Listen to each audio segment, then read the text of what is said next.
Buenos días.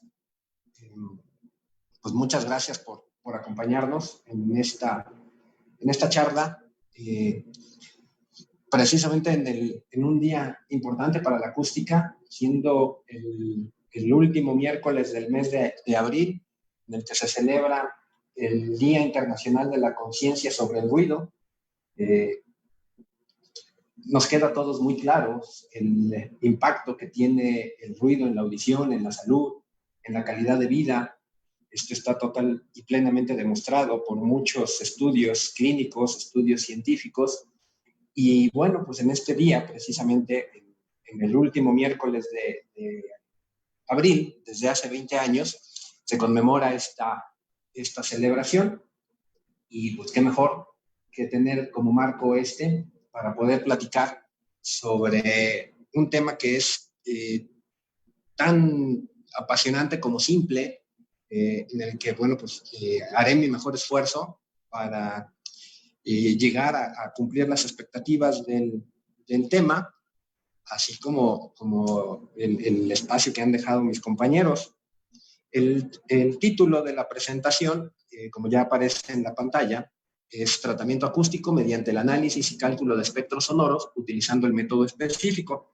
Este método nos explica o nos da la facilidad de poder calcular o desarrollar el espectro acústico de una máquina rotativa, para en nuestro caso un ventilador.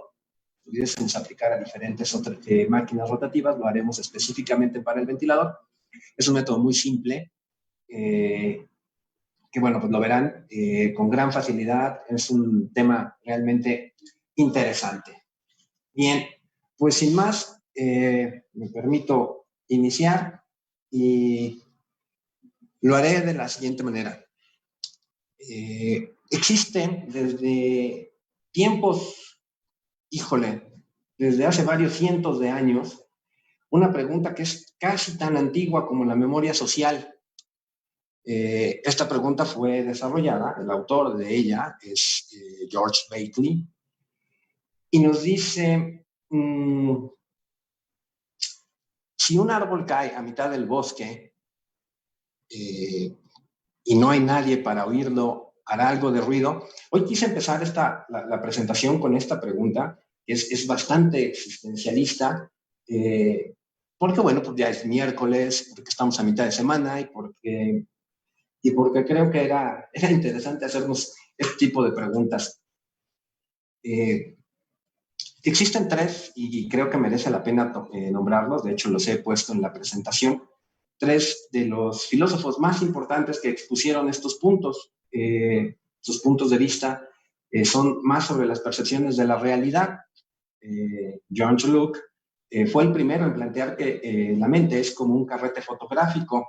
No exactamente con estas palabras, desde luego, ya que la primera fotografía se desarrolla un poco más después de un siglo de la era de Locke. Pero bueno, él habla que este carrete tomaría una fotografía exacta de la realidad que nos rodea. Años más tarde, el buen amigo George Berkeley puso sobre la mesa esta interrogante, y es un punto de vista totalmente distinto, es totalmente antagónico a John. Según él, y para él, es la mente de cada uno de los individuos lo que crea la realidad.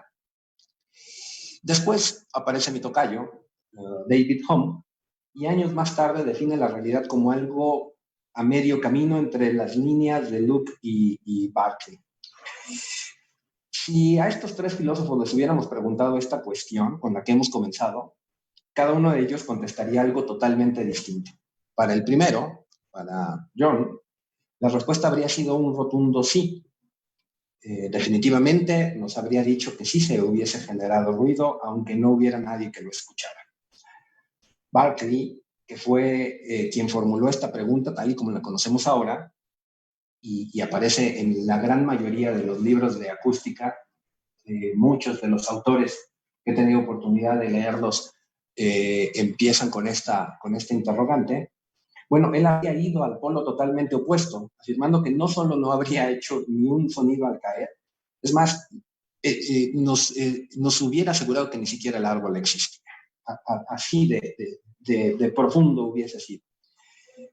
Por el otro lado, David, como todos los Davids, sería el único que lo plantearía de un modo más conciliador. Él habría expuesto que algo sucedería. Seguramente no sabría qué es, pero en realidad no sabría si lo podría llamar sonido o no, pero estaría seguro de que algo hubiera pasado. Bueno, pues tomando como base estas propuestas, estas concepciones filosóficas que nos presentan, haciendo un poco de sentido hacia la mente científica, pues yo les podría decir que para mí el sonido no es otra cosa más que vibraciones que se propagan en materia, y estas vibraciones se propagarán por todo lo que rodea al árbol en su caída, esto sin importarnos que haya estado alguien presente o no para escucharlo. Tiempo atrás, desde luego, antes de estos grandes filósofos, Leonardo da Vinci expuso que el sonido eran meras vibraciones, aunque no fue hasta Robert Boyle quien demostrara que el sonido efectivamente necesita un medio para propagarse.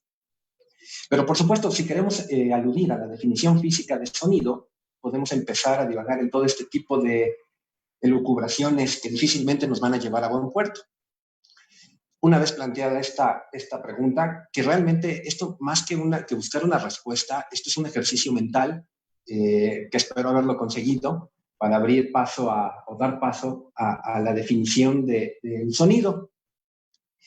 Bueno, pues con esto yo podría decirles, y basado en estas teorías, tanto filosóficas como en la mente científica, que una definición bastante acertada o bastante cercana a la realidad del sonido podría ser la siguiente. Es una variación de presión que se transmite a través de un medio elástico percibida por el oído humano o cualquier otro receptor, pudiese ser la membrana de un micrófono. Los sonidos se caracterizan por tener un tono, frecuencia, intensidad o fuerza y una distribución espectral.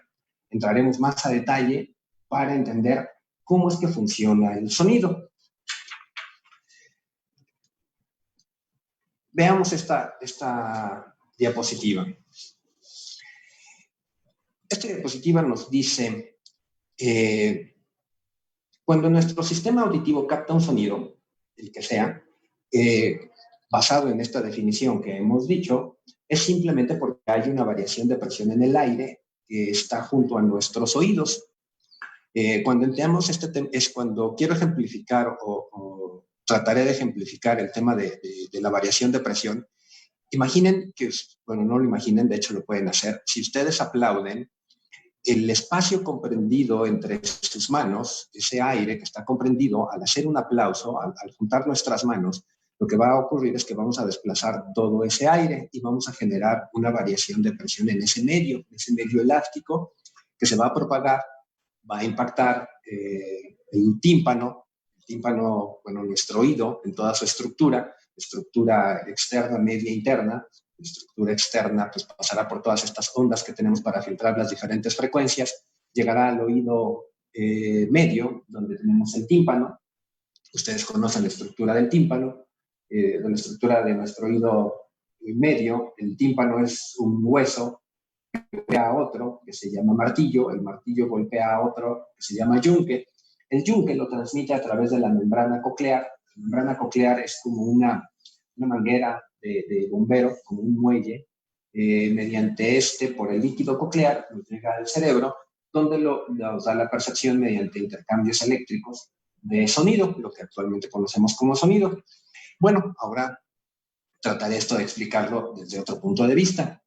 Esta variación de presión atmosférica que se sitúa ligeramente por encima o por debajo del valor medio que pudiéramos medir con un barómetro es algo que tendríamos que entender como una variación de presión, y esto sería cierto. A partir de esto, nosotros podríamos preguntarnos si las variaciones de presión atmosférica que a diario medimos con un barómetro o que el meteorólogo nos puede dar es sonido.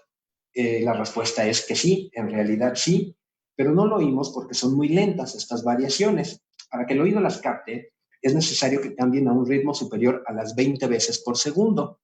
Recuerdan que habíamos hablado que el sonido tiene una intensidad, tono, fuerza, distorsión, una frecuencia. Bueno, pues con esto es precisamente a lo que estamos haciendo alusión. Si estos cambios de variación son superiores a las 20 veces por segundo, seguramente que serán percibidas sin necesidad de llegar ni mucho menos a un valor tan grande como el que puede producirse en las lecturas del barómetro de un día al otro. Una pregunta muy válida que podríamos hacernos sería la siguiente: ¿cuál es la causa de estas pequeñas variaciones de presión? Y la respuesta es bastante simple. Sucede que un instante antes de que el oído la detecte, esta misma variación de presión tenía lugar en un volumen elemental de aire situado en una posición distinta a la de nuestro oído, y otro instante aún estaba en un volumen más alejado, y así sucesivamente hasta situarse en lo que llamamos la fuente de sonido o ruido. Bien, ¿cómo inicia esta fuente de sonido las variaciones de presión? Veamos este modelo que hemos planteado de esta figura. Es un pistón. Si movemos el pistón hacia la derecha una pequeña distancia y lo mantenemos ahí, es decir, nos movemos del estado inicial al movimiento del pistón, pero solo lo hacemos instantáneamente, es evidente que debido a su elasticidad, no todo el aire del tubo se moverá en conjunto y en la misma dirección, sino que habrá partículas muy cercanas al área del pistón que adquirirán mayor velocidad, incrementando la presión del aire que se sitúa dentro de esta zona. Debido a este incremento de presión, el aire tendrá o tenderá a expansionarse hacia la derecha, ustedes lo pueden ver, dando velocidad a otras partículas más alejadas e incrementando su presión. Las que están junto al pistón volverán a su estado inicial, pues ya que este lo hemos dejado en reposo, no ha tenido ningún movimiento. De un modo sucesivo, este incremento de presión se pudiera desplazar por todo el tubo, habiéndose o logrando crear una onda de presión que llamaremos positiva. Si mantenemos este razonamiento, podríamos describir desde luego una onda negativa. En efecto, si nosotros desplazamos el pistón hacia la izquierda, se crea un vacío junto a este mismo. Esto provocaría un movimiento hacia la izquierda de las partículas de aire, las cuales producirían otra depresión en el volumen, y así sucesivamente podríamos generar una onda negativa que correría a lo largo del tubo, al igual que la positiva. Si estas ondas de presión llegaran a nuestro oído, no sentiríamos normalmente lo que llamamos sonido o ruido, desde luego. Lo que nosotros sería, lo que percibiríamos sería un clic o un boom, un golpecito, dependiendo de la velocidad, desde luego, y la forma en que se ha accionado el pistón. Para escuchar el sonido, como lo decíamos, es necesario una sucesión tanto de ondas positivas y negativas que podrían generarse moviendo el pistón alternativamente y de forma continua en orden de este mecanismo, tal como lo podemos mostrar en esta figura.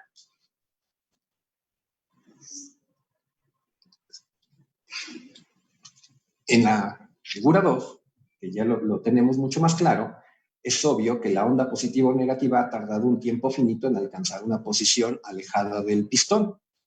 Bueno, pues de lo contrario, desde luego, es una conclusión muy válida. Se habría movido todo el aire dentro del cilindro como un cuerpo rígido que no es. Al cabo de un segundo que nosotros pudiéramos medir, encontraríamos la onda a 340 metros del pistón. Y con esto, pues hemos llegado precisamente al valor de la velocidad del sonido, dado por la letra C. Desde luego, en condiciones estándar, 20 grados centígrados, tendríamos este valor, 340 metros sobre segundo. Si ponemos atención en esta figura que tenemos en pantalla, veremos que el movimiento alternativo del pistón va a generar una serie de ondas positivas y negativas. Estas, desde luego, separadas por una distancia fija que llamaremos lambda y la vamos a conocer como la longitud de onda. Ahora, si consideramos un punto fijo para nuestro estudio dentro de este tubo, a este punto fijo lo llamamos A, esto será alcanzado alternativamente tanto por ondas positivas y negativas. El número de ondas en el mismo signo que pasan en un segundo frente a A, o que tocan a A, es lo que llamaremos frecuencia, representado desde luego por la letra F, que obviamente coincide con el número de alternancias que en este mismo tiempo da el pistón. La unidad de medida para la frecuencia, como todos lo sabemos, serán los hertz, y esto pues no es otra cosa más que 1/segundo. Dado de esto, bueno, pues ya tampoco nos es difícil intuir la siguiente relación entre la longitud de onda, la frecuencia y la velocidad del sonido. Si yo multiplico la longitud de onda por la frecuencia, pues tengo la velocidad del sonido. Como ya tuvimos oportunidad de platicar, es 340 metros. Esta figura, utilizaremos esta imagen para estudiar la energía que se propaga y la forma de propagarse del sonido. Como resumen hasta ahora de lo que hemos expuesto, podríamos afirmar que el sonido es un conjunto de ondas de presiones positivas y negativas que viajarán a través de un medio elástico. Este medio elástico, desde luego que puede ser el aire, no es limitante, pero bueno, para nuestro estudio vamos a afirmar que es el aire. Como presión es fuerza, y una fuerza que se desplaza es energía. Por tanto, podemos concluir que las ondas sonoras transmiten energía, y utilizaremos este modelo de la esfera pulsante para estudiar esta energía. Esto consiste en una esfera de la cual se emiten ondas tanto positivas y negativas de presión, igual que para el caso del pistón. Desde luego que a mi consideración era muy fácil, o era más fácil estudiarlo en un modelo 2, de 2 dimensiones, que en un modelo tridimensional. Por eso es que lo hicimos primero en el cilindro, y ahora, bueno, pues ya lo ejemplificamos, o lo trataremos de explicar con esta onda o esta esfera pulsante. La única diferencia que entendemos es que se expande lateralmente, cosa que impedía en el primer modelo por las paredes del cilindro, desde luego.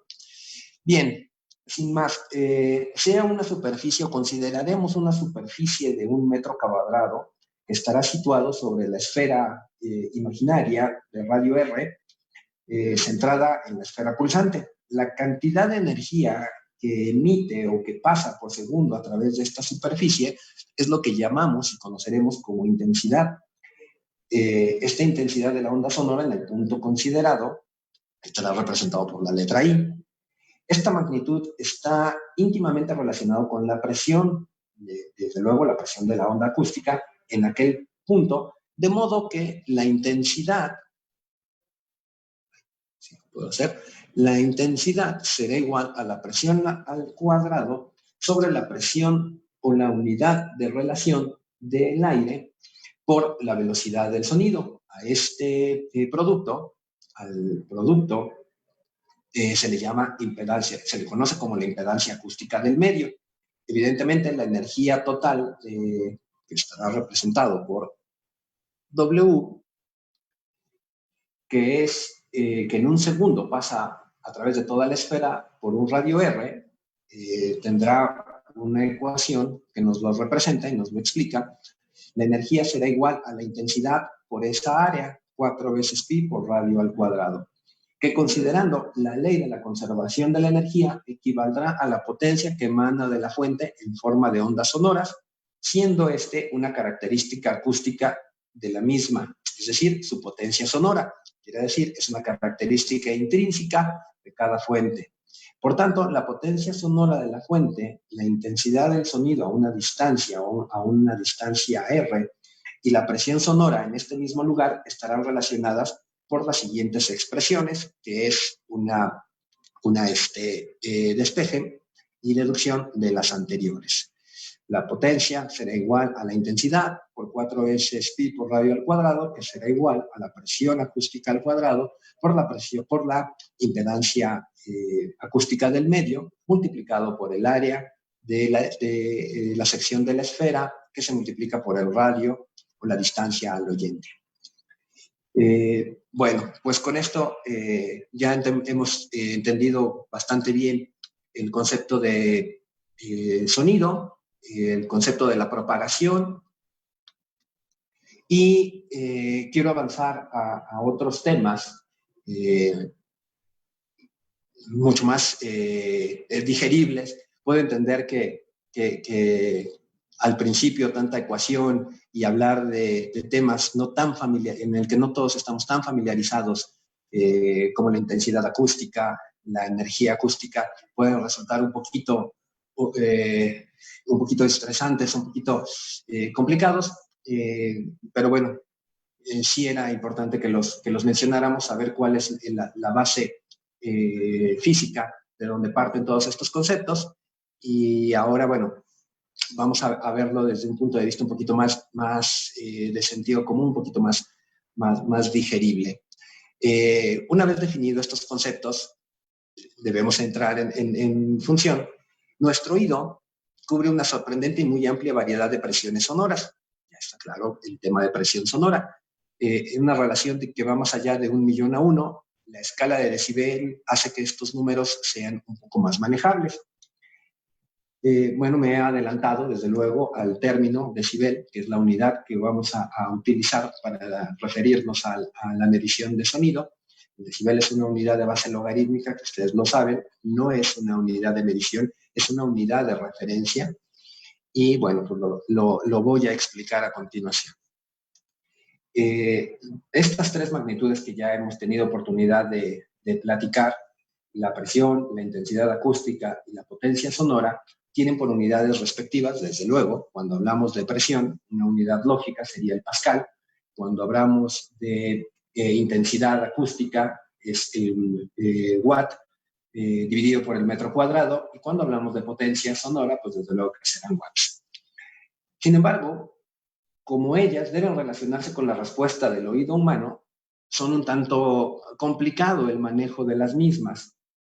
La sensación, el efecto que tenemos de la sensación de que se oye está más relacionada con la intensidad, es decir, la noción dimensional generalmente lo tenemos mucho más relacionado, no generalmente, discúlpenme, la noción dimensional sonora está directamente relacionado con la intensidad y con la presión sonora. No tenemos esa noción dimensional así en la potencia acústica. Por lo que una escala de presión al cuadrado sería mucho más útil que otra que fuera lineal.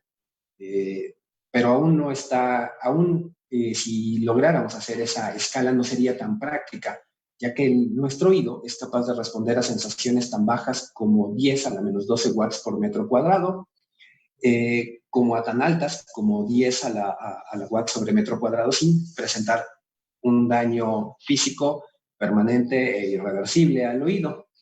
Evidentemente, manejar divisiones de 10 a la menos 3, a 10 a la 13, perdón, no es tan práctico y debería de comprimirse. La cantidad de ceros que se pueden juntar, lo que se pueden lograr con estas operaciones es bastante inmanejable. Esta compresión se ha utilizado una escala logarítmico que por otra parte se ajusta aún más a la respuesta del oído humano. Ya hablaremos en unas diapositivas más adelante sobre la sensibilidad del oído humano, el error, por llamarlo así, o que más bien es la respuesta de nuestro oído al cambio de sonido. Dado esto, esta escala logarítmica, que se tiene un mayor ajuste a nuestra respuesta, a la respuesta del oído humano, podríamos utilizar para medir la intensidad acústica la siguiente expresión. Logaritmo de base 10, perdón, sobre la intensidad dividido entre 10 a la menos 12.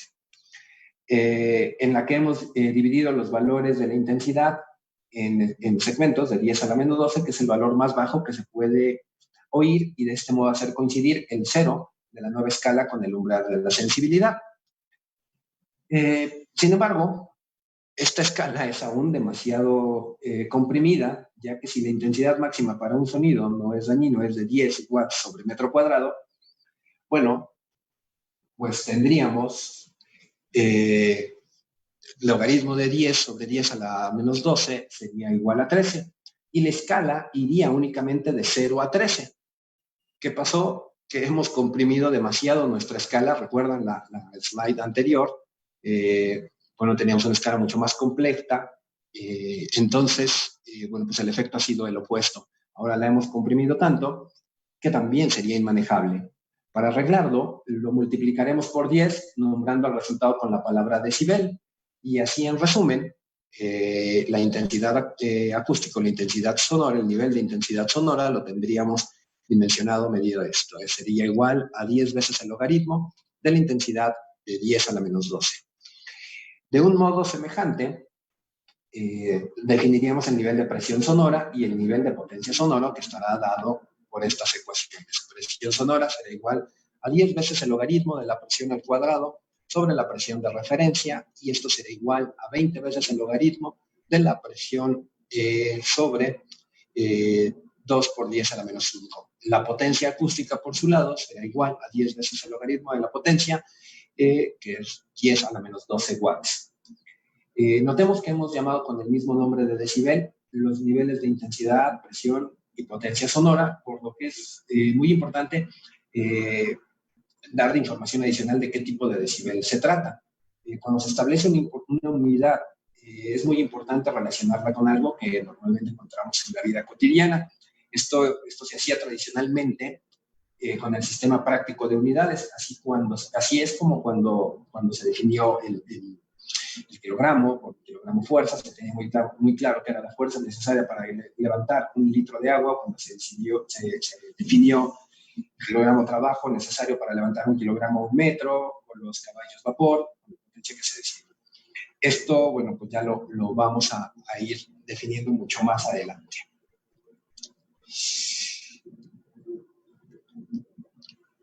Para complementar, llegar a una conclusión o poder concluir de una forma mucho más de sentido común, mucho más simple, los conceptos tanto de presión como de potencia sonora, yo les podría decir esto: la fuente, cualquier fuente sonora va a emitir una potencia, sin embargo el oyente recibirá una presión, que esta es la fuerza por unidad de área que impactará nuestro oído en toda su estructura, como ya lo platicamos, estructura externa, interna, estructura externa, media, interna, y recibirá esta presión, que será una fuerza ejercida por la vibración del aire sobre el tímpano o la membrana de un micrófono. Y como ya lo podemos ver en esta diapositiva, estará en función de la distancia. Eso quiere decir que a mayor distancia, menor presión sonora voy a percibir. Y esto ya hace más relación con la noción dimensional de la presión y potencia sonora que tenemos. La potencia acústica es una característica propia de la fuente, no depende del entorno o la distancia. Si la fuente emite en todas direcciones, podemos hablar de un concepto adicional, que es en campo libre. Esto será potencia acústica es igual a la presión más 10 veces el logaritmo. Recuerdan el área de la esfera pulsante, 4 veces pi por radio al cuadrado, donde R es la distancia entre la fuente y el oyente. Para ejemplificar un poco más los conceptos tanto de presión como de potencia, me voy a permitir hacer la siguiente analogía. Imaginemos ahora, ya los hice imaginar el árbol que se cae y no sé qué tanto, y ya los hice pensar sobre concepciones de la realidad, incluso lo que decía Berkeley, que no solo el árbol no existiría, y etcétera. Bueno, pues ahora imaginemos vamos a tomar un ejemplo un poco más simple. Pensemos o imaginemos que estamos en una habitación. En esta habitación tenemos una lámpara, una bombilla, un foco incandescente que irradie 100 watts. Bueno, si yo me paro o me sitúo abajo de este foco, el foco irremediablemente va a emitir esos 100 watts, sin importar cuál es mi posición. Si me alejo 1 metro, seguirán siendo los mismos 100 watts. Si me salgo de la habitación incluso, el foco seguirá emitiendo esos 100 watts. ¿Qué pasa con los luxes? Si yo mido los luxes, estos sí que van a tener un efecto distinto. Los luxes, si estoy abajo de ese foco, si estoy situado en la parte de abajo de esta bombilla, candela, lámpara, pues voy a tener seguramente, no sé, un valor de, por decir algo, 5.000 luxes, y en función de la distancia, es decir, en función de que yo me aleje de esta fuente, estos luxes o estos irán disminuyendo, incluso podrán llegar a ser cero cuando yo salga de la habitación. Bien, pues esto es análogo a la potencia y a la presión sonora. La potencia sonora serán esos 100 watts que emite la fuente y que invariablemente los va a emitir sin importar la posición del oyente ni cualquier otra característica de distancia. Sin embargo, los luxes o la intensidad luminosa, esa será análoga a la presión acústica y estará en función de la distancia del observador. En orden de que yo me aleje o me acerque, pues esta aumentará o disminuirá.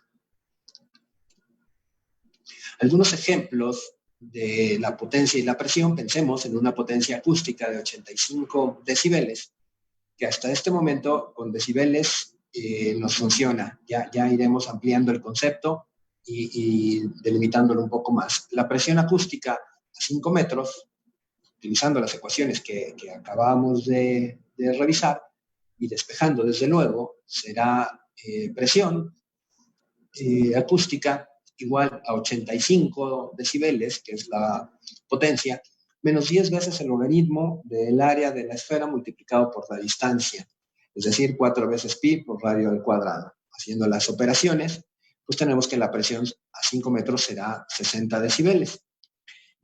Bueno, si yo me alejo un poco más, me alejo otros 5 metros, hago estas mismas operaciones y hacemos la sustitución, ustedes lo pueden hacer en sitio, podríamos afirmar que la presión será 54 decibeles.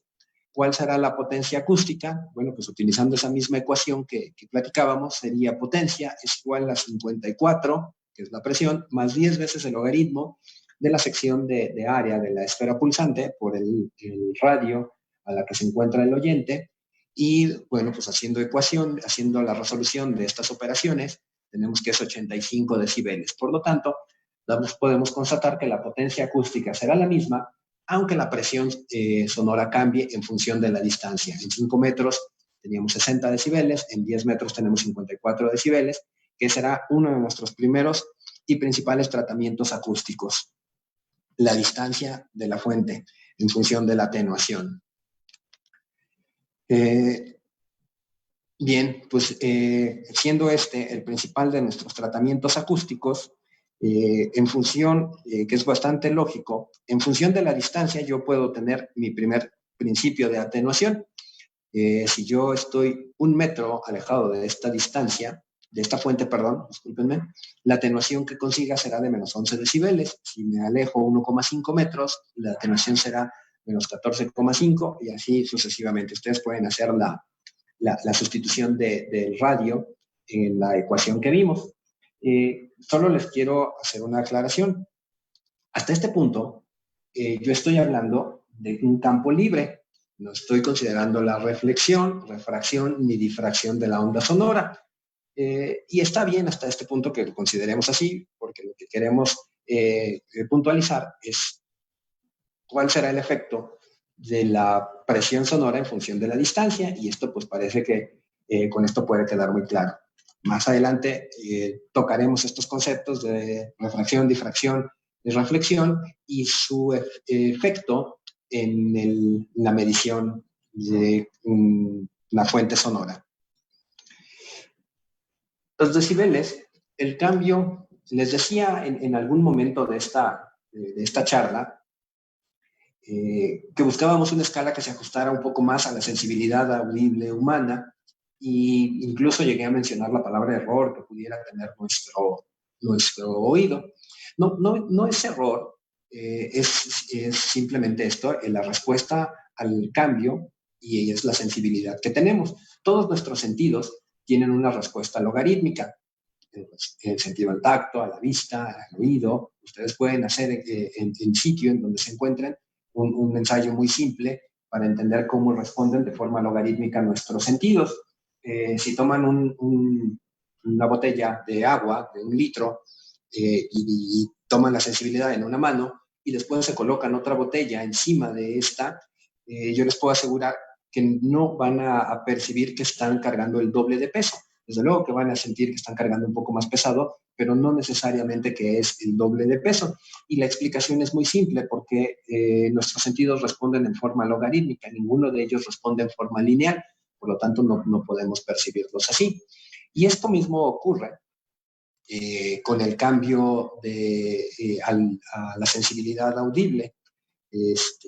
Otro ejemplo que también suelo poner mucho en estas pláticas y que creo que viene mucho a cuento ahora que la mayoría o muchas personas están en casa haciendo teletrabajo o home office y tienen la oportunidad de convivir con niños pequeños y oportunidad que en otros periodos de trabajo no lo han tenido y se dan cuenta que los niños se desesperan muy rápido.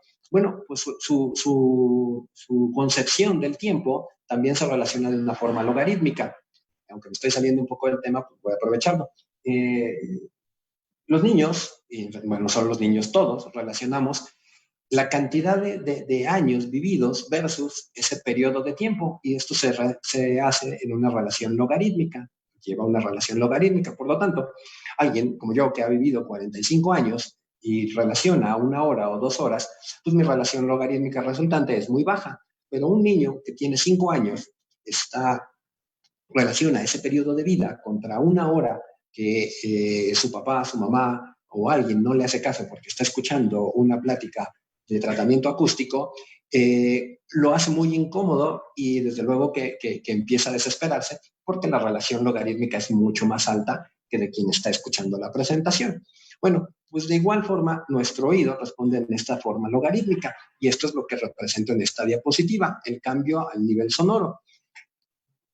Sin más, y tratando de explicarlo claramente, yo les podría decir que si tuviera una fuente sonora en la que pudiera controlar la intensidad acústica y pudiera subir 1 decibel, es decir, que tuviera 60 decibeles, por ejemplo, y que lo cambiara a 61, les puedo apostar que ninguno de nosotros percibiría ese cambio. Si después subiera otro decibel, es decir, subiera 62 decibeles, les puedo apostar que un porcentaje de la muestra diría, seguramente ya cambió el sonido, aunque no estaría seguro en qué momento lo hice. Pero al cambiar 3 decibeles, estoy completamente seguro que todos sabríamos que se ha cambiado el nivel sonoro, que ha cambiado, que ahora es mayor a lo que teníamos. Bueno, pues de esta misma forma, si aumentáramos 6 decibeles, esto sería claramente perceptible. Si tuviéramos 10 decibeles más que la fuente, es decir, si yo tuviera 60 y después subiera el nivel o cambiara a 70 decibeles, es decir, 10 decibeles, bueno, pues mi percepción, y aclaro y puntualizo la palabra, mi percepción sería del doble de la intensidad. Esto tiene una gran ventaja, que en tratamiento acústico, si yo logro reducir 10 decibeles el sonido de una fuente, como en caso de un ventilador, la percepción, y nuevamente enfatizo la palabra percepción, será de la mitad de la intensidad acústica que estaba escuchando, que sería un gran logro. 20 decibeles, bueno, pues está por demás, es mucho más ruidoso o también sería mucho más silencioso. Hablando ya de decibeles y ya habiendo solventado el tema pesado de las definiciones, de los temas logarítmicos, de la intensidad acústica y todos estos, y ya concentrados y ubicados en la presión, les quiero abordar otro tema que sería el ruido constante o la suma de decibeles sonoros. La suma de decibeles sonoros, como es muy lógico ya de pensarlo, hemos hablado mucho que es una escala logarítmica, recuerden toda la conversión que hicimos, nos fuimos de 0 a 13, después lo multiplicamos por 10 para que fuera mucho más manejable la escala, pero siempre hablábamos que es una escala logarítmica.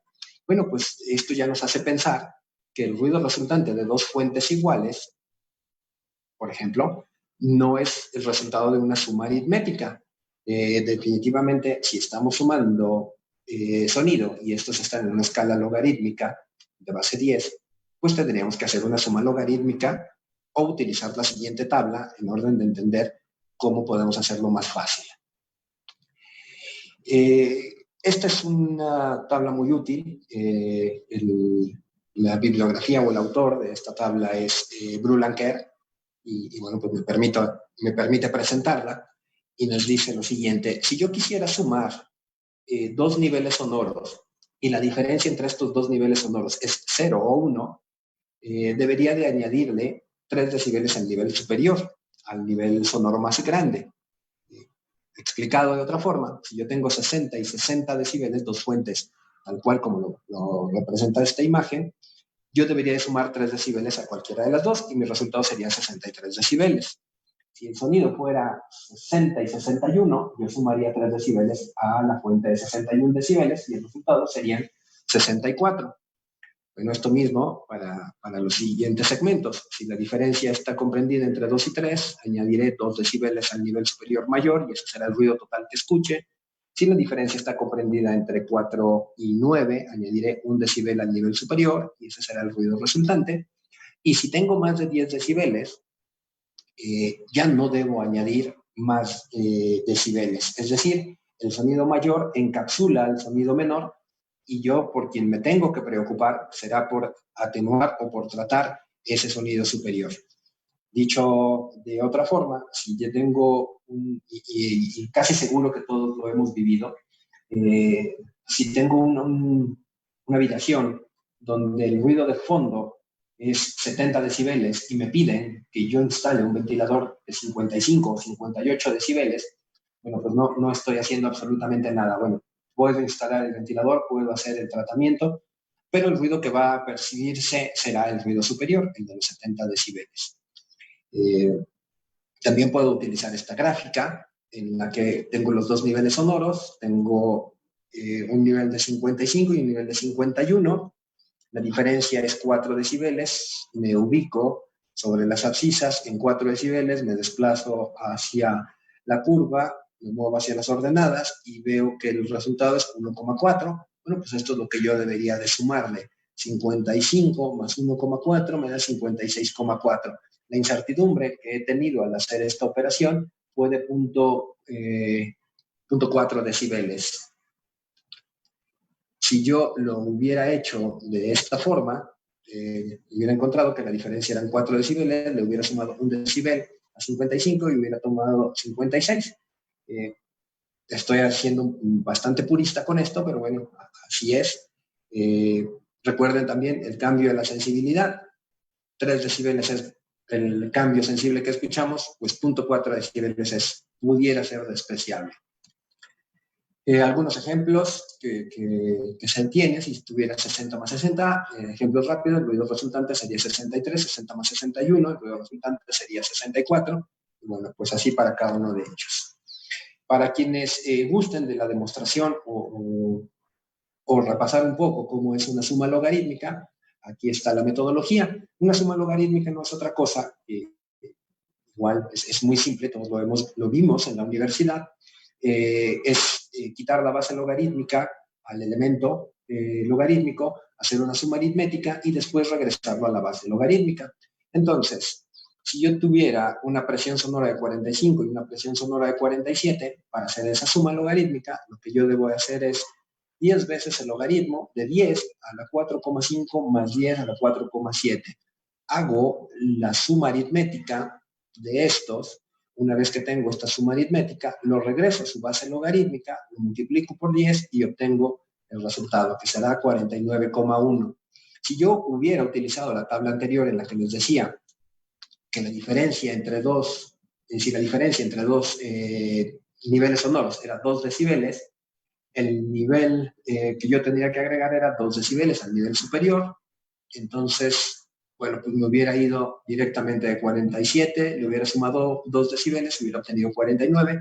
Haciéndolo de esta forma, obtuve una incertidumbre de 0,1 decibel, que matemáticamente es muy bueno, sensiblemente es despreciado, pero bueno, esta es la lógica de la metodología de la suma de decibeles. El ruido, ya lo decíamos, es una mezcla compleja de sonidos. Al hacer ahora el tratamiento ya de una fuente como nuestro ventilador, es una mezcla de sonidos complejos de diferentes frecuencias y lo vamos a estudiar por cada una de estas bandas. Cada banda se definirá por el valor medio de la misma. ¿Se recuerdan cuando hablábamos de la figura 2 del movimiento alternativo del pistón? No llegamos a precisar la forma de este movimiento. Este movimiento podría haber sido un movimiento armónico o simple o un movimiento un poco más extraño, con algunos flancos medio abruptos, como lo que vemos en esta figura. Bien, pues sea la forma de movimiento, se tendría algo semejante. En ventilación utilizaremos un espectro de 8 bandas de frecuencia que estarán comprendidas entre los 63 y los 8000 Hz. El término de octava se considera al intervalo, entre dos sonidos que tienen una relación de frecuencia igual a 2. Ustedes recordarán, este concepto de relación de frecuencia igual a 2 lo hemos conocido y manejado y estudiado desde la primaria, desde mucho tiempo atrás. ¿Recuerdan las notas musicales? Do, re, mi, fa, sol, la, si, do. Son las 8 notas, empezamos con do, terminamos con do, tienen una relación de frecuencia igual a 2 y es como están descritas. Hacer el análisis de estas ya es un tanto complicado, no imposible, solo digo, ya es un poco más complicado y poco práctico. Para hacerlo un poco más sencillo, nos apoyamos en lo que se conoce como la transformada de Fourier. Y la transformada de Fourier, aunque suena muy esotérico el término y nos hace parecer que somos los grandes científicos, pues no es otra cosa más que descomponer esta señal temporal en una suma de series senoidales con diferentes frecuencias. Cada de estas frecuencias tendrá una amplitud, de modo que cada señal temporal podrá correlacionarse con una gráfica en el que en las abscisas hay las señales de frecuencia a diferentes senoides y las ordenadas tendrán su amplitud y en las ordenadas, pues desde luego que vamos a tener la amplitud. Y esto es finalmente a lo que se conoce como el espectro de frecuencia. No es otra cosa más que eso. Bastante simple. Basados en estos espectros de frecuencia podemos describir los diferentes tipos de ruido. Esto nos ayuda bastante a entender, una vez entendido el tipo de ruido y comprendido el espectro, el tratamiento acústico que hagamos será mucho más efectivo. El ruido continuo es aquel que se produce por maquinaria que opera del mismo modo sin interrupción, y aquí es donde tiene su aplicación nuestros ventiladores, las bombas, equipos de proceso, generalmente máquinas rotativas. El ruido intermitente, tal como lo enuncia la diapositiva, es el que se produce cuando la maquinaria opera en ciclos y el nivel de ruido aumenta o disminuye rápidamente en función de estos ciclos. Ejemplos: un despertador, una aeronave en el que tiene su mayor impulso. Y el más peligroso de todos los tipos de ruido es el impulsivo. Este ruido de impacto o explosiones es breve y abrupto. El efecto, como les decía, es el que causa mayor daño y mayor molestia a partir de una simple medida de la presión sonora.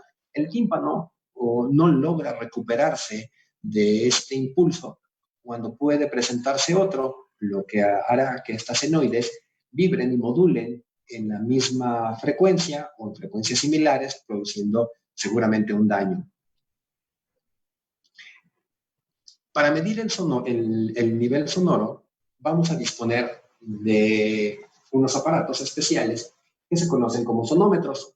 Estos sonómetros nos van a proporcionar una indicación del nivel acústico de las ondas sonoras que inciden sobre el micrófono. El sonómetro, como lo representa aquí esta imagen de Boulanger, la fuente nos emite una potencia. Sin embargo, el sonómetro y cualquier micrófono lo que mide es una presión sonora. La presión sonora se mide de la misma forma que en el oído humano, o con un principio de operación muy similar al del oído humano. Es decir, tiene una membrana. Esta membrana tiene unas galgas extensométricas que detectan una deformación. Esta deformación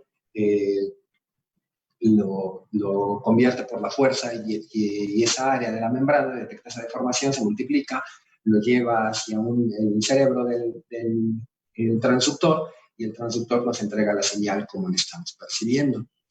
Bien, existen diferentes tipos de sonómetros en función de su aplicación, normalizados por IEC, el 6651, define 4 tipos de precisión, 0, 1, 2 y 3, especifica las características incluyendo la directividad, la ponderación frecuencial, temporal y la sensibilidad a ambientes varios.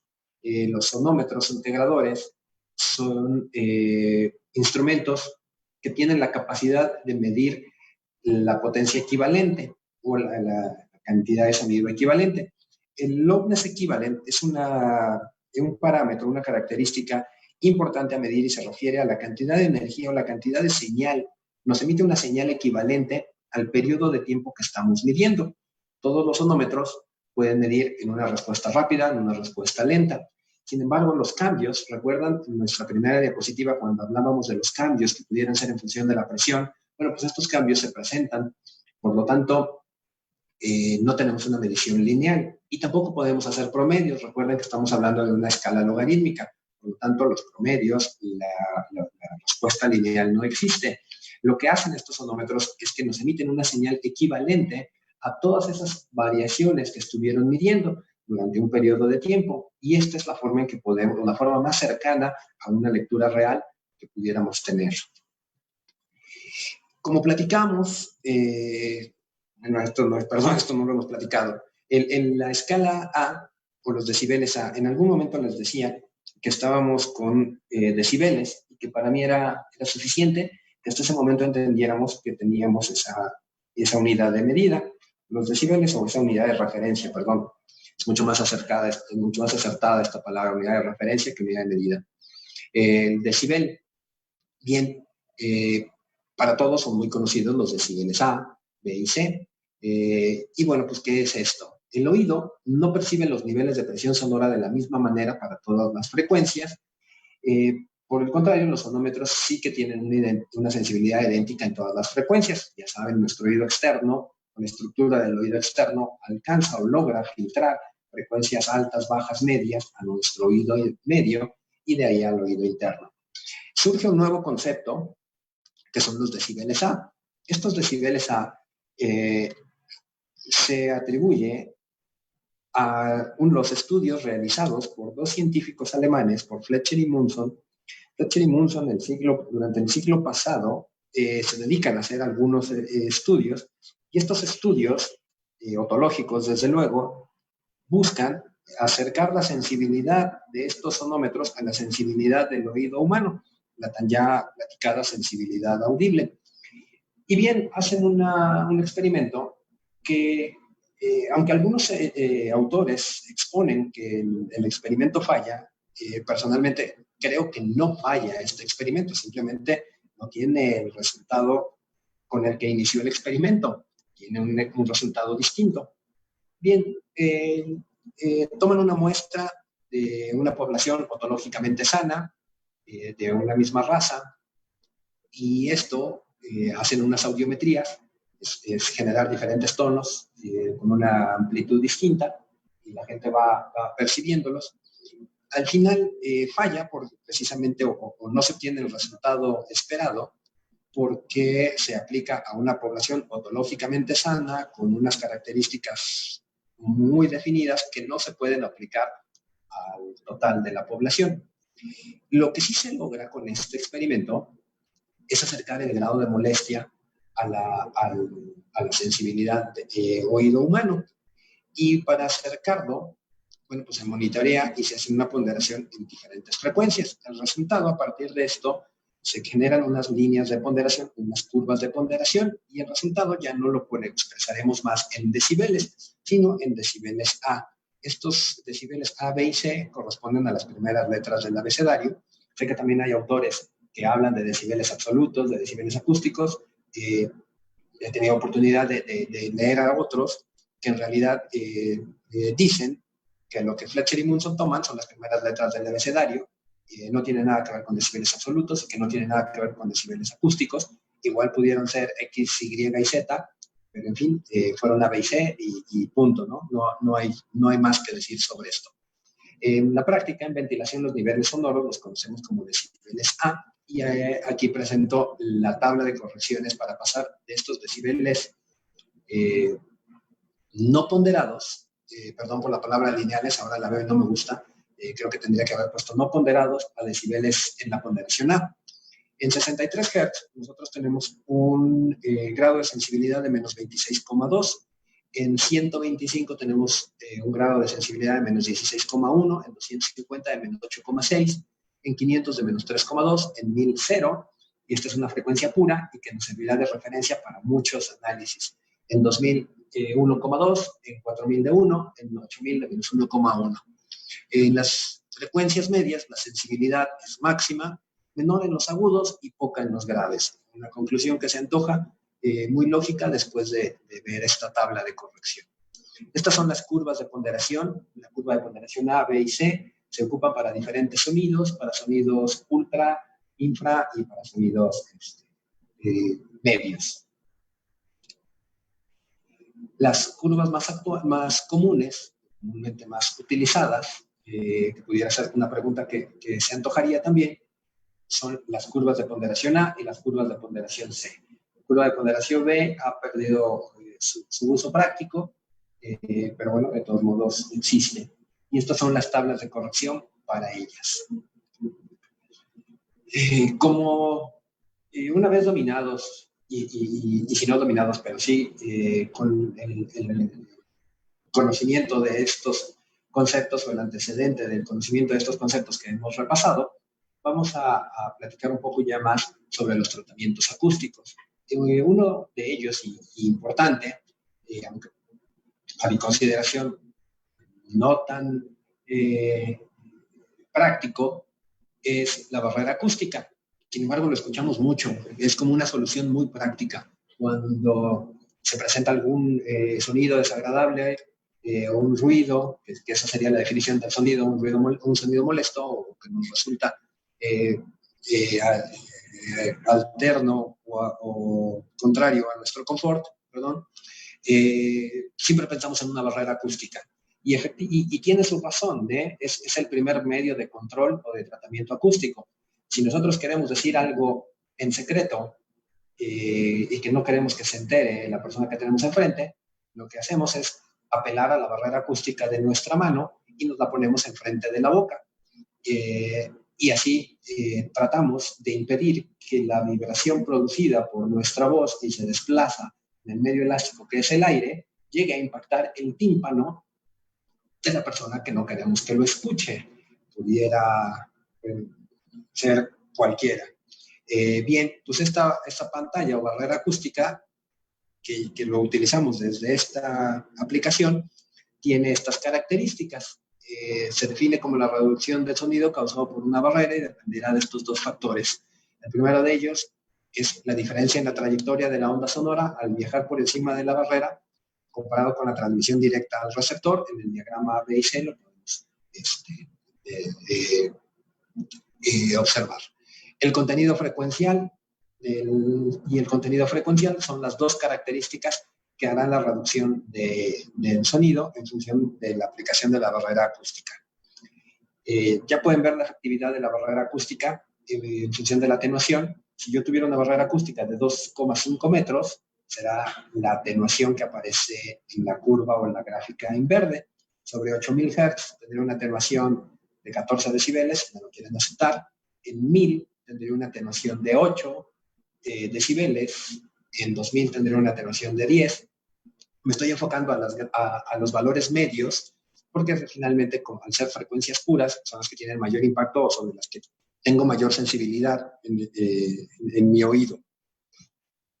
Si construyo una barrera acústica de 3,5 metros, la atenuación en 2000 es mejor, son 15 decibeles, y si construyera una barrera de 6 metros, la atenuación en 2000 Hz pues sería del orden de 20 decibeles. Pero bueno, ustedes se pueden imaginar dimensionalmente, pueden tener la noción dimensional de una barrera acústica de 2,5 metros o de 3,5 metros para obstruir o cambiar la trayectoria del sonido. La verdad, aunque es un tratamiento acústico, resulta un tratamiento acústico eficiente en función de estas gráficas, resulta poco práctico en la realidad. La reducción del sonido a pasar a través del aire es otro de los efectos que también se puede lograr. Sin embargo, dependerá de muchos factores. Esto es distancia de la fuente, contenido frecuencial, temperatura, humedad relativa, presión ambiental. Siendo este, de nuevo, un método de atenuación, no considero que por la distancia o la atenuación sea el mejor de ellos. La velocidad del viento que aumenta con la altitud, puede desviar la trayectoria del sonido para hacerla converger, generando, si nos situamos a favor del viento, crear una sombra al lado de la fuente que se encuentre por encima de esto y darnos una atenuación. Los valores de atenuación en función de esto, pues ya lo ven, están más bien dados por la distancia. Entonces, si yo quiero lograr una atenuación de 20 decibeles, pues solo me tengo que alejar 1 kilómetro. Realmente práctico, no mucho. Tenemos algunos otros medios que ya los iremos platicando. Sin embargo, desde luego que sí existe esta atenuación en reducción de esto. El sonido reflejado por la superficie del terreno infiere con el sonido propagado directamente, por supuesto, y es otro método de atenuación o otro tratamiento acústico que está más direccionado al coeficiente de absorción de los materiales. El coeficiente de absorción ya lo voy a definir igual más adelante, pero pues se refiere a la cantidad de energía que puede absorber y la cantidad de energía que puede reflejar. Esta relación es como define el coeficiente de absorción. El suelo, si esto es diferente, cuando se trata de superficies acústicamente duras como hormigón o agua o blandas como césped, pasto o vegetación o mixtas, puede tener un efecto de absorción o de absorción y atenuación de ruido que tendrá esta relación de atenuación. Un concepto que les estuve mencionando y prometía constantemente que iba a profundizar en ese tema era la directividad. Hasta este momento, todas las fórmulas que les he platicado, todas las fórmulas que hemos repasado juntos, de presión, intensidad, potencia acústica, no han incluido la directividad de la onda. Es decir, que yo las hemos considerado juntos en campo libre. Y esto, bueno, pues es cuando una onda acústica se emite en todas las direcciones sin que haya ningún obstáculo que se oponga a su propagación, diremos que está emitiendo en campo libre. Una concepción muy rápida de este concepto sería, imaginen, un punto, una fuente sonora situada al centro de una esfera. Esta fuente sonora al centro de la esfera estaría emitiendo en todas las direcciones en igual proporción, sin ningún obstáculo, y esto sería el concepto ideal de campo libre. Si la onda refleja parte del volumen que le rodea, se habla de directividad. Cuando la potencia se disipa en una dirección concreta, tendremos, vamos a regresar a la fórmula que habíamos platicado, potencia será igual a presión sonora más 10 veces el logaritmo del área de la esfera pulsante por el radio dividido entre el factor de directividad. Y este factor de directividad tendrá estos 1, 2, 3 o 4 en función del área o el segmento de la esfera que se esté propagando. 1, si lo hacemos en campo libre. 2, si lo hacemos a la mitad de la esfera. 3, ya lo ven en la figura. O 4. Esto también es importante que lo conozcan, porque quien ha hecho selecciones con nuestro software EasyVent, este es un campo importante que hay que llenar. Cuando estamos haciendo la selección debemos indicar el factor de directividad y en orden de este factor de directividad el resultado que nos arroje será mucho más cercano a la realidad.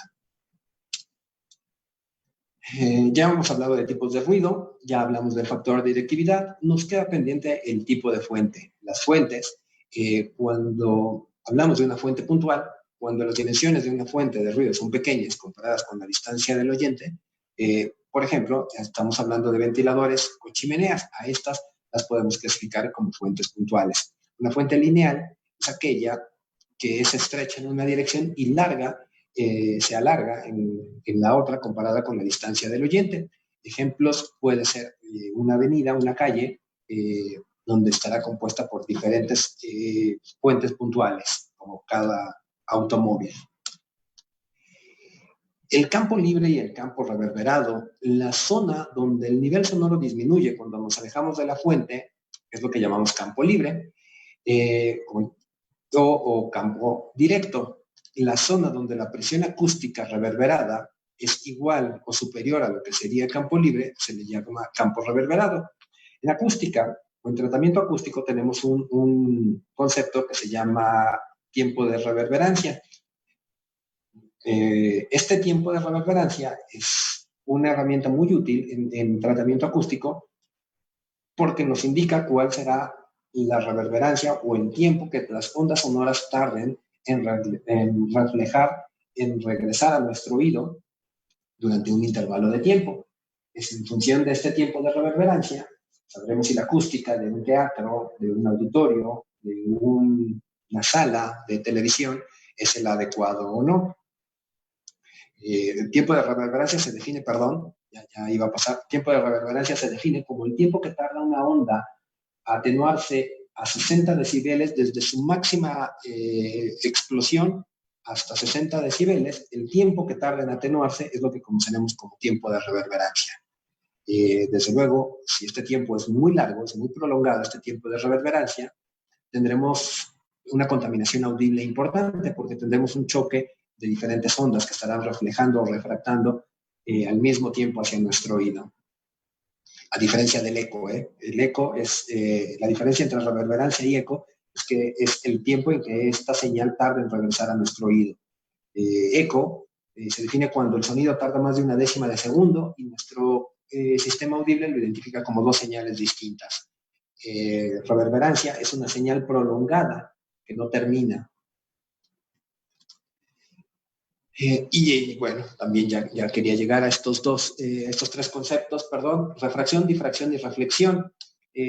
Generalmente cuando hablamos de acústica es una práctica común que nos enfocamos mucho al concepto de reflexión y justificamos todo como la reflexión de la onda sonora, la reflexión del sonido, la reflexión de tal. Algo muy similar pasa en vibración, cuando hacemos estudios de vibración mecánica y todo tiene solución o todo es causa de la resonancia. Si un equipo vibra, decimos está resonando. Si se está moviendo, es que es resonancia. Cuando es un concepto válido, pero un poquito alejado de muchos casos. Bien. Por esto me gustaría definir estos tres fenómenos que forman parte de la difusión o del movimiento de la onda sonora. Refracción es el cambio de dirección que sufre una onda cuando pasa de un medio a otro.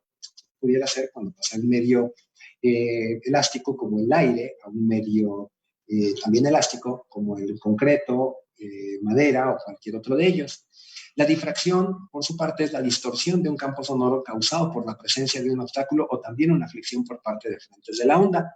Y la reflexión se dará en el límite de dos medios que sean capaces de conducir el sonido, como el caso frecuente de las superficies que se separan por el aire, ocurre tanto la reflexión como la absorción de la energía. Bien, definidos y entendidos estos conceptos, estaremos listos para hacer tratamientos acústicos. Parte de ellos será el ruido a través de las canalizaciones. Estos son debidos al movimiento de aire y a las turbulencias que se transmiten por los conductos. Se pueden generar en los conductos mismos cuando la velocidad del aire sobrepase los 10 metros por segundo. La energía de presión consumida, pérdida de carga, se transforma en potencia acústica. Vamos a hacer tres casos de estudios distintos. El primero que haremos será el de un ventilador que irradia en un espacio libre de obstáculos, como puede ser una plaza, una calle amplia, un ventilador que se trata por un recinto cerrado, y haremos finalmente el de un ventilador entubado o inductado, utilizando el método específico, el método para determinar su espectro sonoro específico, y al final ya de la presentación haremos el cálculo de un atenuador de tipo pasivo. Bien, para el ventilador que irradia en un espacio libre de obstáculo, tengamos la siguiente figura, sea la instalación que aparece, y supongamos que queremos conocer la presión en el punto A, en el punto del oyente, afectado por el ruido del ventilador B, del cual tenemos su potencia sonora, la descarga LW. La siguiente expresión será nuestra base para el cálculo. Presión será igual a la potencia menos 10 veces el logaritmo de la distancia del oyente, que que será 3 metros, más 10 veces el logaritmo del factor de directividad, menos 11. Bien, sustituimos, basados en la fórmula que hemos planteado.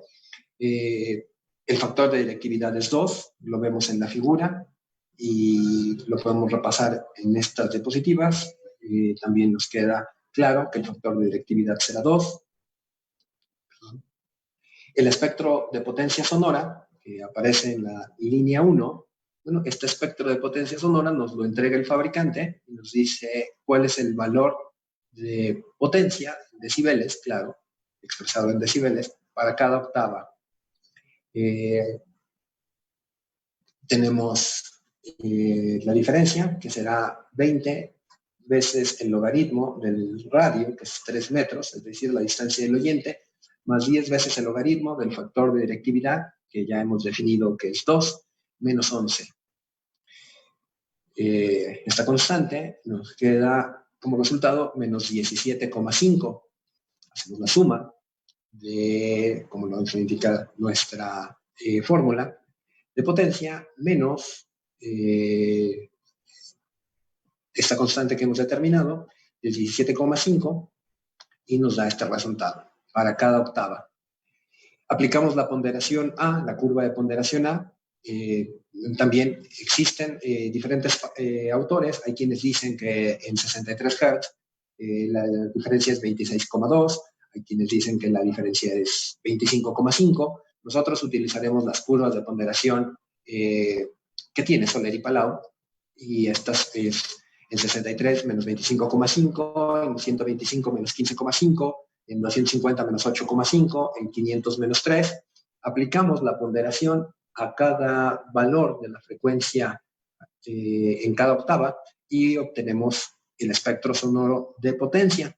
Esto seguirá siendo potencia sonora. Si yo hago la sumatoria de estos 8 valores para obtener cuál es el valor y aplicada esta ponderación, bueno, pues ya puedo tener que mi presión sonora será igual de 58,9 decibeles. Bien, vamos a utilizar este mismo ventilador, pero ahora lo vamos a afectar por un recinto cerrado. Sea este el recinto, no vamos a cambiar el punto A, lo vamos a mantener a la misma distancia, a 3 metros. Vamos a mantener el mismo espectro de potencia sonora y, bueno, pues vamos a ver cómo se afecta el sonido en función de estas reflexiones. En este caso, sobre el punto A, estudiaremos las ondas que llegan tanto directo como el sonido reverberado, es decir, como en el caso anterior, pero además las reflejadas por las paredes. Por lo tanto, vamos a dividir el cálculo en 2 partes. Una de ellas ya la hemos calculado, el ruido directo, que seguirá haciendo los mismos pasos del apartado que ya hicimos, y ahora vamos a utilizar vamos a determinar el ruido reverberante. Este estará determinado por esta ecuación, potencia menos 10 veces el logaritmo de la constante de la habitación más 6. RC es la constante de la habitación, que desde luego estará en función y dependerá de las superficies de las paredes.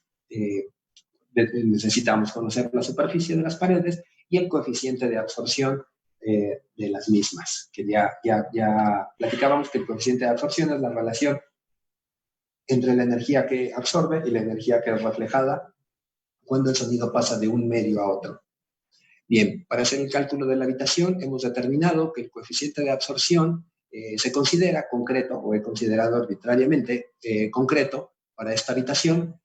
Lo he tomado de tablas, este coeficiente de absorción, ustedes pueden consultarlo, el coeficiente de absorción para el concreto será este para cada una de las octavas de banda del ventilador, y he determinado un área también para poder hacer la constante de la habitación. Entonces, multiplicando el área por el coeficiente de absorción dividido entre 1 menos el coeficiente de absorción, y es la forma en que determino el coeficiente de la habitación, voy a obtener estos valores para cada octava de banda. Con esto puedo entrar a la fórmula que les había platicado. Tengo el espectro de potencia del ventilador, que no ha cambiado, sigue siendo el mismo, y hago menos 10 veces el logaritmo de la constante de la habitación para cada octava de banda, que será 5,3, 5,3, 11,1, etcétera, más 6. hago esta operación y obtengo estos resultados. Hago la suma para obtener el sonido reverberante de 1 más 2 y obtengo este espectro sonoro. Entonces, ahora ya he determinado el sonido reverberante. Decía que íbamos para conocer cuál era el sonido que afectaba al observador en el punto A, yo necesitaba saber cuál era el ruido directo y el ruido reverberado. Entonces, bueno, pues esto es lo que estoy haciendo. Voy a sumar el ruido directo que lo obtuve en el ejercicio anterior y el ruido reverberante. Hago la suma logarítmica de estos dos sonidos. Recuerdan, una de nuestras primeras diapositivas fue cómo íbamos a hacer una suma logarítmica. Bueno, pues ya está explicado. La hacemos, aplico la ponderación A, repito, voy a tomar del autor, Soler y Palau, que ha tomado estos valores y serán los que yo considero para hacer la curva de ponderación A o la ponderación A. Obtengo estos valores de ponderación A en presión sonora, hago la suma logarítmica de estos 8 valores y obtengo el nivel sonoro que estará reflejado. Como una consecuencia, una conclusión muy rápida, el sonido reflejado para el observador en el punto A por este mismo ventilador fue de 69 decibeles. Cuando hice la consideración sin reflexión, tenía 58,9. Bueno, pues he logrado aumentar el nivel sonoro 10 decibeles solo por la refracción, difracción y reflexión de las ondas sonoras que van a incidir en el observador en el punto A. Bien, ahora, nuestro tercer ejercicio es determinar el espectro sonoro. En los dos ejercicios anteriores, insistí y puntualicé en que el fabricante nos entregaba el espectro de potencia sonora, es decir, nos entregaba este dato. Pero ¿qué pasa si no nos lo entrega? ¿Qué pasa si no lo conoce? O yo no lo conozco. Estoy seguro que esta situación también la han vivido muchos de ustedes que han llegado por solicitud de algún cliente y les pide que hagan algún tratamiento acústico sobre el ventilador, pero no hay ninguna información del ventilador y la información ya se extravió, la persona de mantenimiento no tiene registro de esto, no hay placa característica y lo poco que se conoce pues es lo que se puede ver en una visita a sitio. Entonces pensemos que esta es esa situación y que quiero hacer un tratamiento acústico o que quiero determinar cuál es el espectro de potencia sonora. Para eso voy a seguir esta metodología. Aplica para todos los tipos de ventiladores. Me he enfocado a este ventilador de alaves curvos adelantados, pero bueno, pues ya lo verán que se puede aplicar para varios. Sea un ventilador de alaves curvos adelantados con un caudal de 10.000 CFM a una presión estática de 1,5 pulgadas de columna de agua, tiene 24 álabes y opera a una velocidad de 1.175 RPM. El ventilador tiene una eficiencia del 85%, los VHPs son 2,24 kilowatts, perdón, no son watts, tuve un error, o 3 VHPs. Y vamos a determinar cuál es el nivel de potencia sonora total de este ventilador. Vamos a utilizar la fórmula de espectro de nivel de potencia sonora estimado en función del nivel de sonora específico. Dice, nivel de potencia sonora estimado del ventilador será igual al nivel de potencia sonora específico más 10 veces el logaritmo del caudal sobre el caudal de referencia más 20 veces el logaritmo de la presión sobre la presión de referencia más un factor de corrección. Perdón, aquí están ya descritas todas las variables. Para esto voy a utilizar esta tabla. Esta tabla me arroja los espectros sonoros específicos para cada tipo de ventilador. Es decir, la forma que debería de tener, la estructura que debería de tener el espectro sonoro se tiene que ajustar bastante a este y cambia en función de la eficiencia y diseño de cada fabricante. Pero la estructura general del espectro sonoro sería esta. Entonces tengo para ventiladores centrífugos de tipo Ilfoy, con álabes curvados hacia atrás, con álabes curvados hacia adelante, con diferentes diámetros, mayor a 36 o menor a 36 pulgadas. Para ventiladores con álabes curvos adelantados, aplica para todos los diámetros. Para ventiladores centrífugos de álabes rectos radiales, estará en función de la presión y define baja presión cuando tenemos de 4 a 10 pulgadas, media de 6 a 15 y alta de 15 a 60. Balaxiales, tubaxiales y axiales. Entonces, bueno, podemos utilizar cualquier espectro de estos.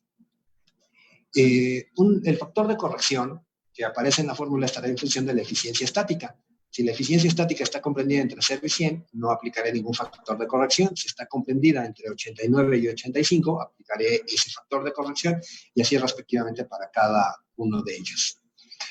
Otro aspecto importante a considerar es la frecuencia de paso de Álave. Todos los elementos rodantes tienen una frecuencia de paso de Álave, es decir, el sonido que genera el Álave en ciclos. Recuerdan que platicamos de los tipos de sonido. Unos eran de tipo intermitente, que eran donde clasificábamos nuestros ventiladores, bombas, etcétera.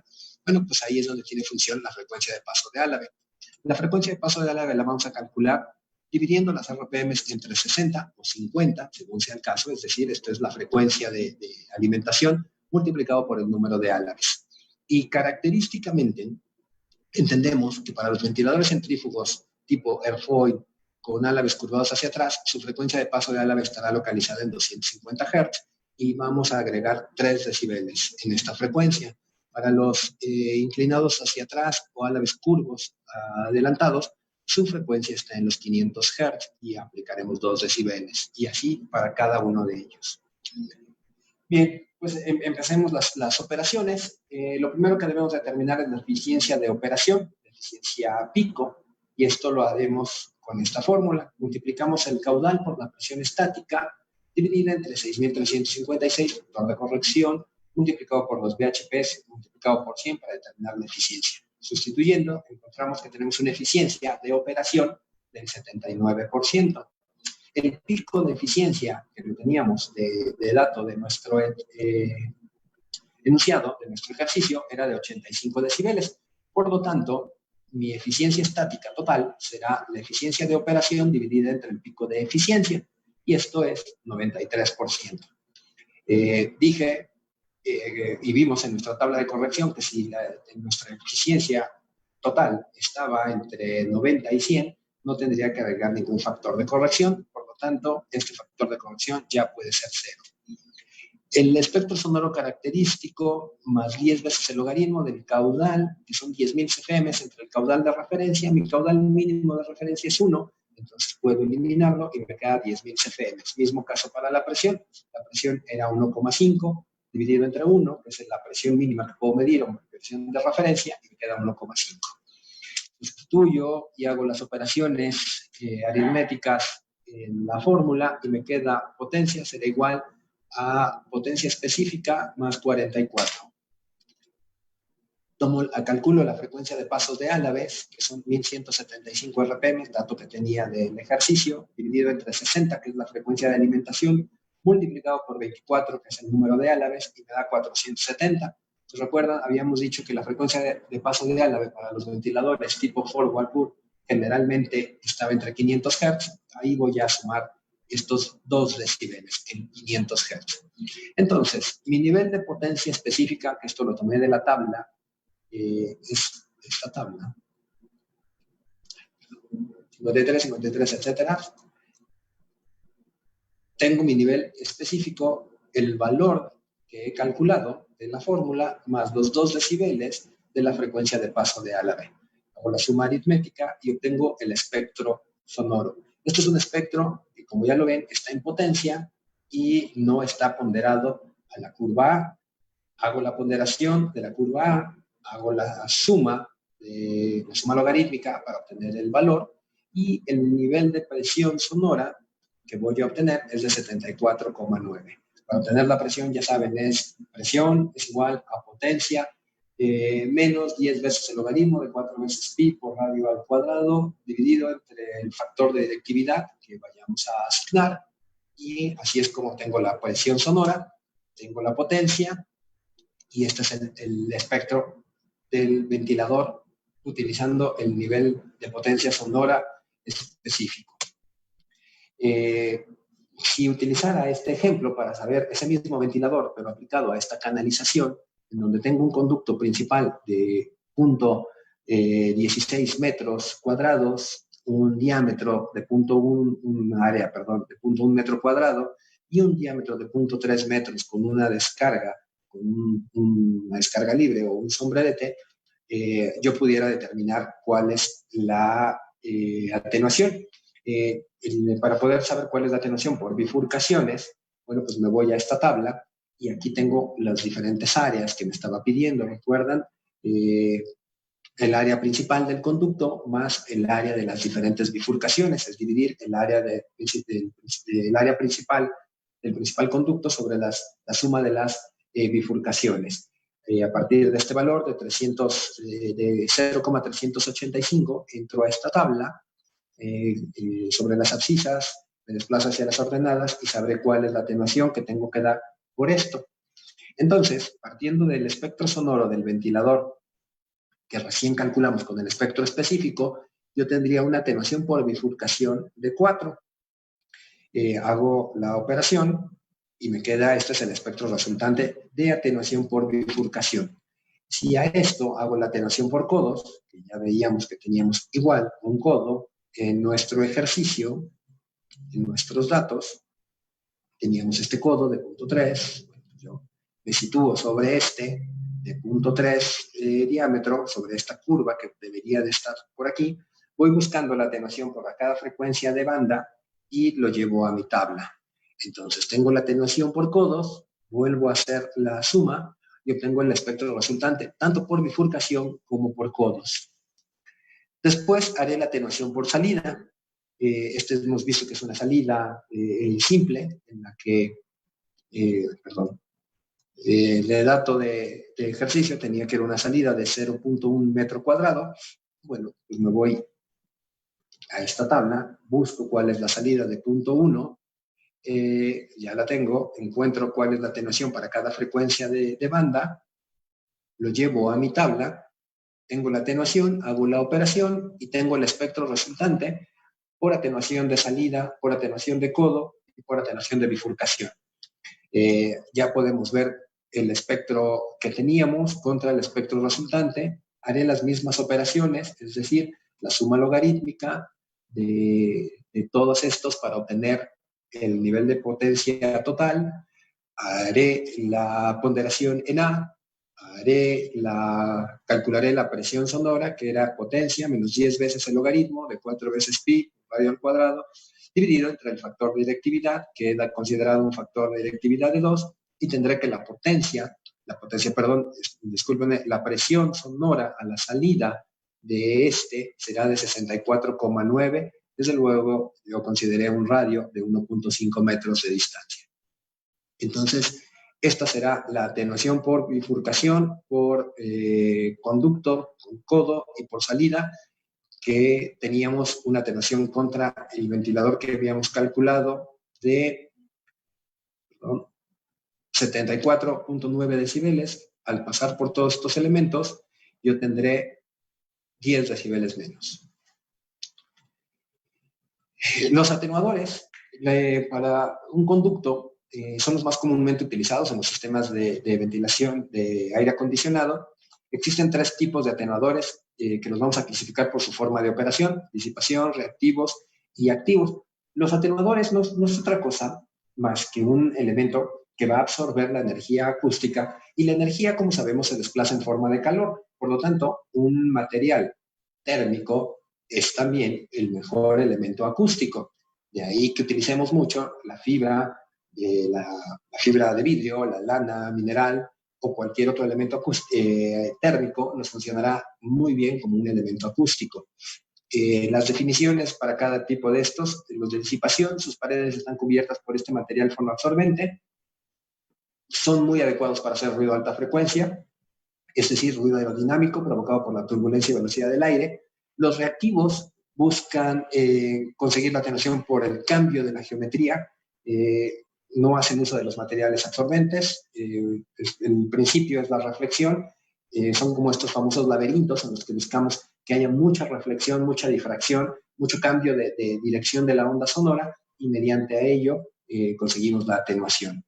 Generalmente más utilizados para sonidos con tonos discretos, generalmente de baja frecuencia, Desde luego que si tuviéramos ruido por turbulencia, lo incrementaríamos y sería contraproducente.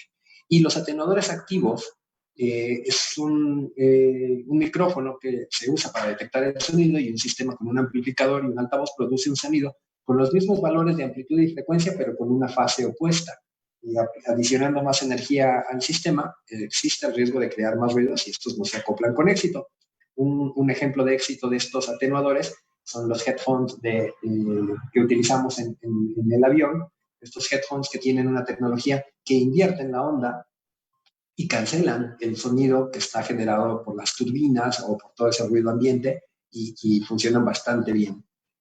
No son los más económicos, diría que el uso práctico en ventilación está muy, muy controlado, precisamente por esto, porque si no lo logramos producir ese sonido con los mismos valores de amplitud, el efecto será el opuesto y crearemos más ruido.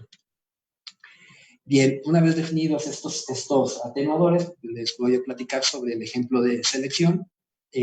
Ustedes pueden entrar a nuestra página, a la página de Silvia Palau, en la parte de atenuadores. Ahí encontrarán la calculadora de atenuación y todo esto que voy a explicar ustedes lo podrán hacer en 3 pasos, pero bueno, sería interesante que conocieran la lógica de funcionamiento. Pensemos en este ejemplo de selección. Es un ventilador de simple aspiración de álabes curvos atrasados. Es el modelo CM630 para este caudal, con esta presión y este diámetro de rodete.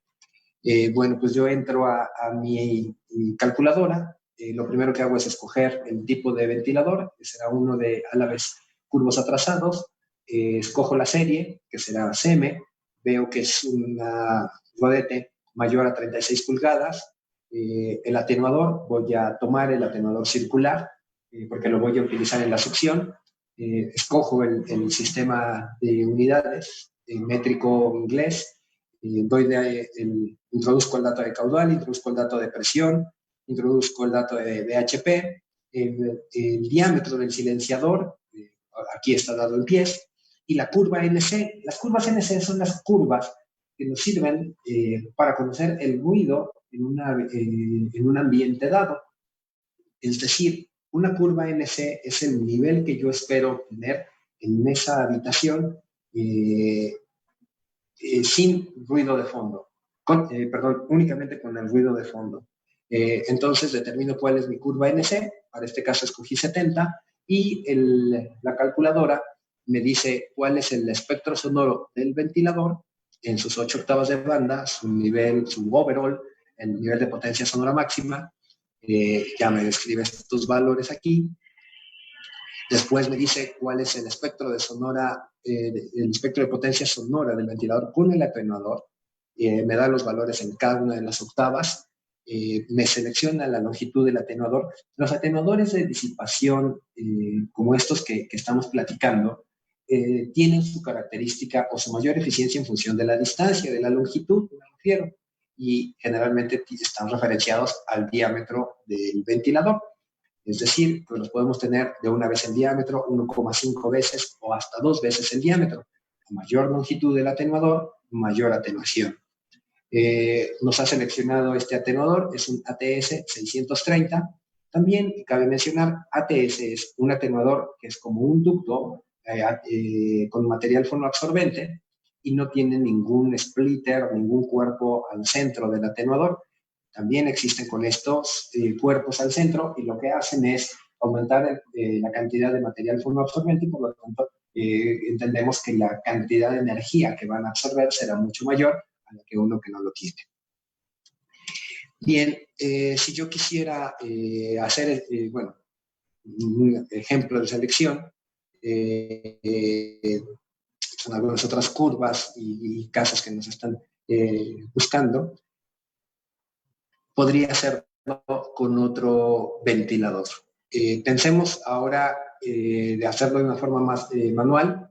Este ejemplo de selección, vamos a hacer un equipo axial que tenga un diámetro de 800 milímetros y responde al siguiente espectro.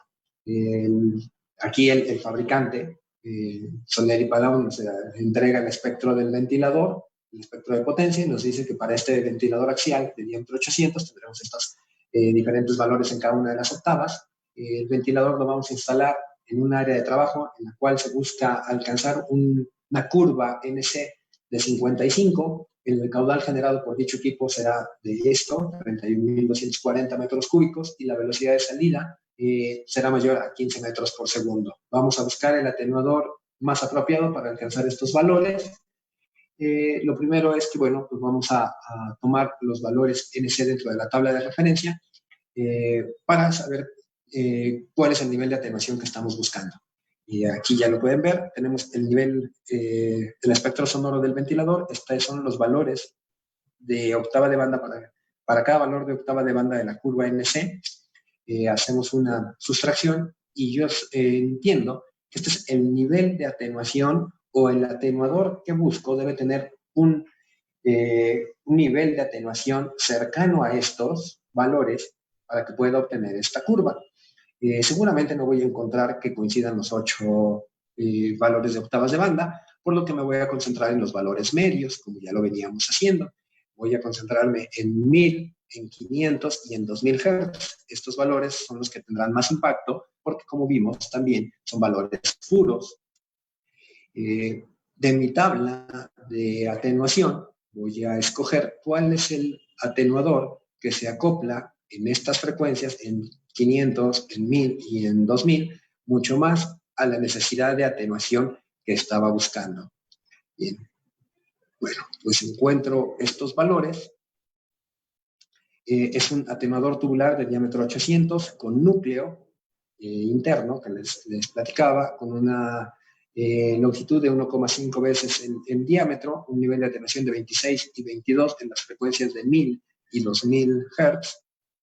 Si bien no es lo más cercano, no es exacto, perdón, era lo más cercano a lo que estaba buscando. Tomo el espectro del ventilador, el espectro del atenuador, hago una sustracción, este es el espectro resultante, y esto será cierto si yo midiera el ruido dentro del atenuador, es decir, si yo colocara un micrófono en el atenuador, adentro del atenuador, yo les puedo asegurar que esto sería lo que estaría midiendo. Sin embargo, el ruido no va a permanecer ahí, va a salir de ese atenuador y se producirá una regeneración de sonido. Esa regeneración de sonido estará en función de la velocidad de movimiento del aire. Para esto tengo estas tablas. Cuando la velocidad del sonido sea mayor a 10 metros por segundo o mayor a 15, utilizaré cada una de ellas respectivamente. Aquí hablábamos que la velocidad de salida será de 15 metros por segundo. Entonces, este será el espectro de regeneración que se produzca. Tengo mi espectro de ventilación atenuado más el sonido regenerado, hago una suma logarítmica de estos valores y este será el ruido que yo voy a estar percibiendo a la salida del atenuador. Por último, partiendo de un ventilador con este espectro sonoro, y ya hemos seleccionado el atenuador, este será el ruido que tenga. Perdón, me fui ya a esta última parte muy rápido, sentí que se me estaba acabando el tiempo. Hemos llegado al final de la presentación, en el que, bueno, pues ya me gustaría conocer si hay alguna duda, pregunta, algún comentario sobre esto.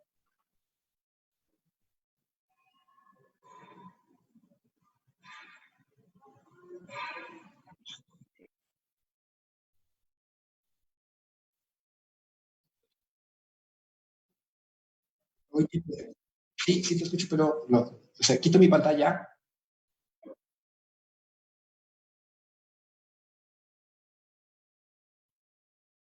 Entonces ya me salgo de aquí, ¿verdad? Y pongo el Skype para ver las preguntas.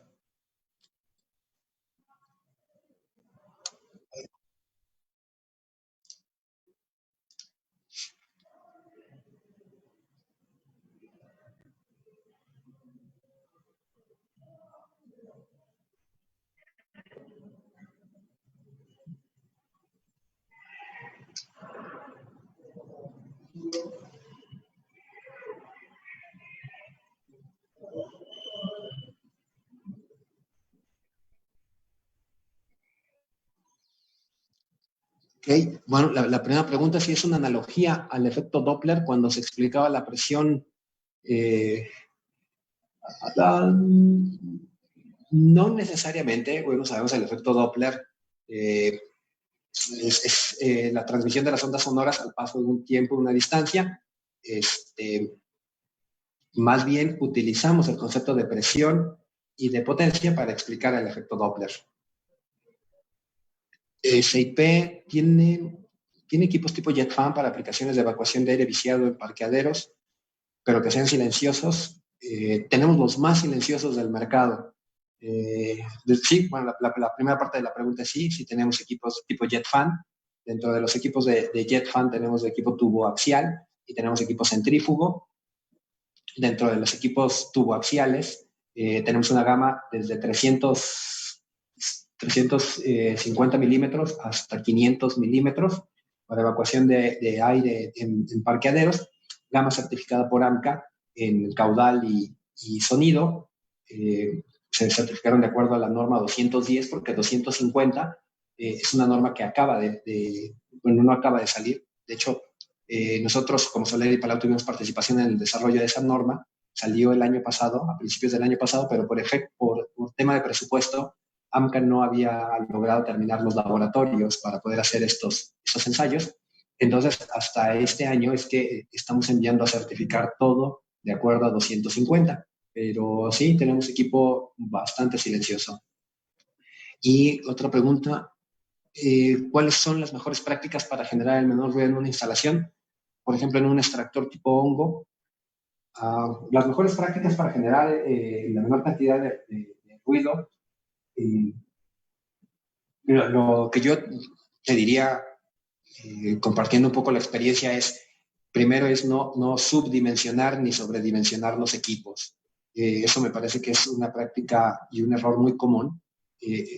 Mucha gente en orden de tener una inversión inicial menor, sobredimensiona equipos, es decir, los revoluciona por arriba de sus capacidades, en orden de tener, repito, una menor inversión, y esta velocidad pues siempre generará un nivel sonoro superior, que después tendrá su efecto en la cantidad de sonido que se genere. En muchas prácticas, en muchas instalaciones, es bien interesante y muy común, poca gente lo hace, la posición de los silenciadores o de los atenuadores acústicos. Por ejemplo, cuando tenemos un ventilador y estamos inyectando a un recinto y la velocidad de aire o el efecto por el ruido aerodinámico, tú sabes, en un ventilador tenemos ruidos mecánico y ruido aerodinámico. El ruido aerodinámico, perdón, es el ruido que se produce por el movimiento del aire. El ruido mecánico es todo el ruido que se involucra en el movimiento mecánico, álabes, transmisión, etc.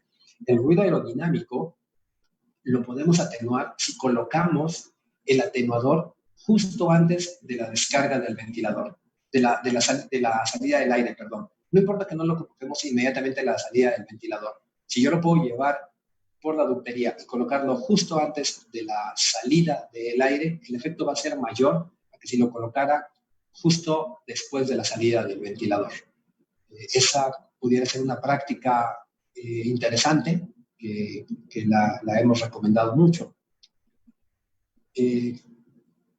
A mayor distancia, menos presión, es proporcional si hay conducción. Sí, a mayor distancia la presión va a disminuir, la presión sonora desde luego, es decir, la fuerza de la onda acústica tendrá menor impacto y por lo tanto la presión sonora será menor. Esto también ocurre en la conducción. A mayor distancia se mantiene este mismo principio. Las tablas, ¿dónde encontramos las tablas de atenuación para codos, injertos, etcétera? Estas tablas son de Soler y Palau, es bibliografía de Soler y Palau. Yo les puedo presentar algunas de ellas y algunas recomendaciones con todo gusto. Miren, hay un libro que para mí es el mejor, es Goods Practical Guide of Noise Control, Sharon Ein. Hay otro que es muy, muy bueno, es Sound and Vibration Design and Analysis, es del National Environmental Balance Bureau. Este es realmente bueno y mucha de la información que tomé, desde luego, es del prontuario de ventilación de Soler y Palau. En Soler y Palau tenemos información muy, muy valiosa, información bien importante que pudieran apoyarse también ahí. El libro del medio ambiente de Brulé Kerr es otra bibliografía interesante para tomar en cuenta.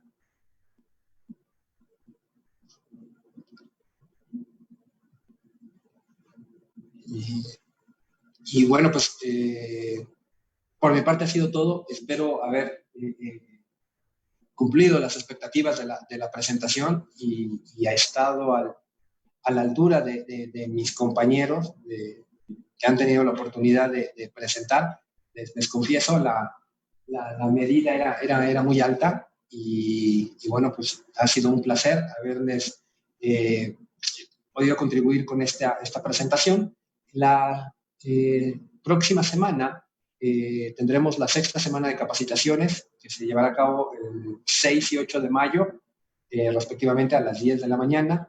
Tendremos ventiladores para aplicaciones industriales, un gran ponente, Sergi Buenaventura, aparte un muy buen amigo, que seguramente que lo va a hacer espectacular y se los recomiendo mucho.